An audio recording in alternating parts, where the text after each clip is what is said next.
UMNO, BN tidak boleh tunduk dengan tuntutan ugutan oleh pihak-pihak yang meletakkan kepentingan diri mengatasi kepentingan parti.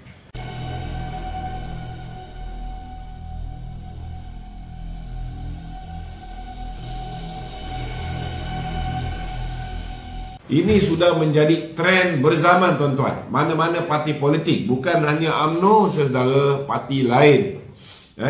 Bila mereka sudah merasa sudah menjamah kuasa, maka jawatan yang sepatutnya menjadi amanah ini, tuan-tuan, akhirnya akan menjadi barang rebutan. Jadi bila mana mereka tidak dicalonkan menjadi calon pilihan raya, maka mereka akhirnya mengambil keputusan, membuat statement-statement, membuat kenyataan-kenyataan, menghentam kepimpinan, cuba untuk menzahirkan rasa tidak puas hati kerana parti lain yang dipilih, parti dia tak dipilih. Ada yang mengatakan bahawa inilah kerana sekian, itulah dan sebagainya. Namun saya nak beritahu, parti kena ada disiplin. Parti kena ada disiplin, tuan-tuan. Kalau misalnya ada tindakan daripada ahli-ahli, daripada pemimpin-pemimpin yang membayar ahli-ahli tertentu untuk buat kenyataan media dan sebagainya, parti perlu mengambil tindakan tegas.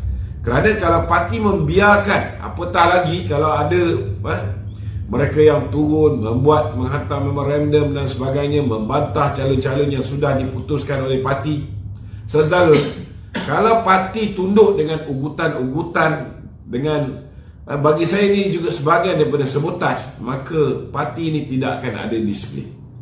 Kita masih ingat lagi dulu bila ada yang datang bawa rombongan satu bas mendesak supaya orang ini tidak dicalonkan, orang itu tidak dicalonkan, walaupun parti sudah mengumumkannya. Akhirnya watikah telah pun ditukar di saat-saat akhir. Ini bagi saya satu perkara yang sangat tidak sihat, tuan-tuan, dan perlu kita hentikan.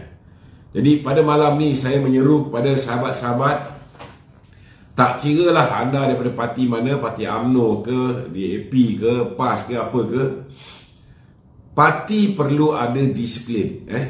Bila parti nak menamakan calon, semua orang boleh bagi pandangan siapa yang patut diketengahkan. Sudah pastilah kalau laporan-laporan risikan, laporan-laporan survei yang dibuat oleh parti-parti politik ini mendapati orang tertentu patut ditempatkan sebagai calon pilihan raya mewakili sebuah parti, contohnya mewakili Barisan Nasional. Sudah pasti ada asas-asas kukuh. Sudah pasti juga kalau tempat itu dilihat sepatutnya meletakkan calon daripada UMNO, tiba-tiba diletak calon daripada MIC. Atau setengah tempat sepatutnya diletak calon daripada MCA, tetapi diletak calon daripada UMNO. Ada setengah tempat patut letak calon daripada MIC, tapi diletak calon MCA. Mesti ada alasan-alasan dan sebab musabab yang menyebabkan akhirnya kepimpinan mengambil keputusan tersebut. Namun saudara, usaha untuk mencadangkan, mempromot ataupun buat apalah saja tuan-tuan nak buat, asal tak buat sesuatu yang membinasakan parti kita sendiri sebelum pilihan raya, tuan-tuan, boleh buat boleh buat sebelum penamaan calon.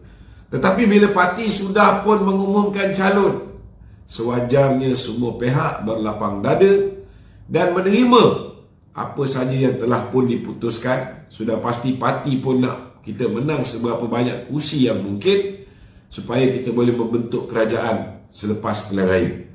Kalau kita tak berhenti melakukan sabotaj parti, ada yang mengatakan bahawa kalau mereka calon-calon sipolan tidak dipilih, mereka akan tutup bilik gerakan, mereka akan turunkan balik bendera, seperti mana yang berlaku di Arau. Tuan-tuan, ini adalah satu perkara yang tidak sepatutnya dilakukan oleh akar umbi, begitu juga dengan kepimpinan-kepimpinan di peringkat bahagian parlimen dan juga Dewan Undangan Negeri.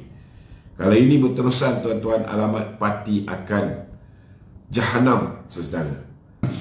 berkenaan dengan Syahidan itu Ya. PN semalam pun Perikatan Nasional tu semalam pun umumkan calon tu. Ya. Tapi kerusi Arau tak diumumkan. Ya. So ada desas-desus mengatakan Syahidan akan bertanding atas tiket PN. Apa pandangan itu? Saya rasa saya dah lama tahu lah Syahidan akan bertanding atas tiket PN.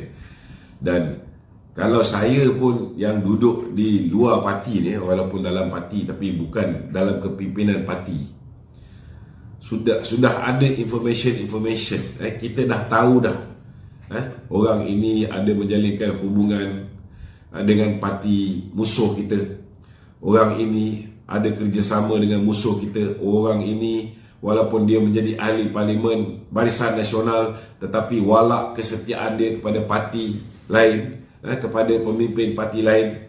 Sudah pastilah Presiden dan juga kepimpinan top 5 kita mempunyai alasan yang kukuh kenapa orang-orang tertentu seperti ini tidak dicalonkan sebagai calon pilihan raya mewakili Barisan Nasional.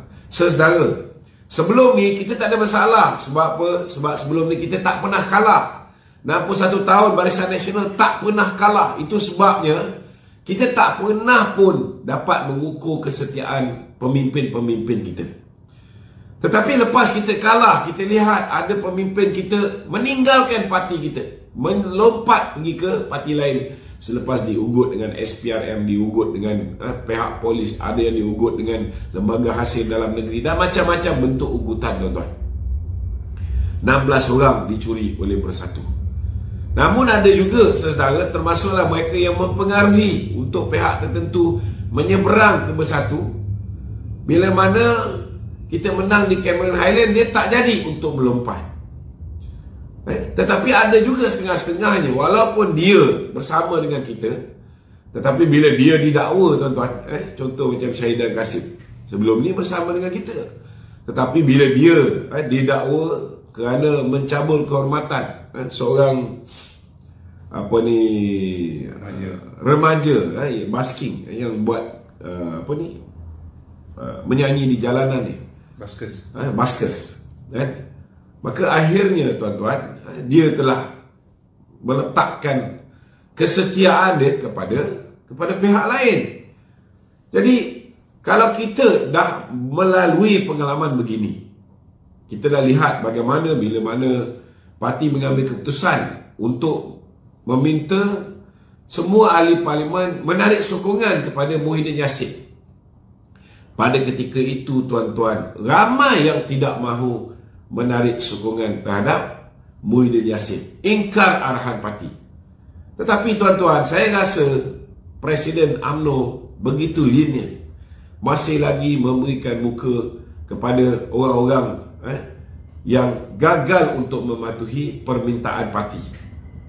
Ini dah habis berlapik dah, tuan-tuan.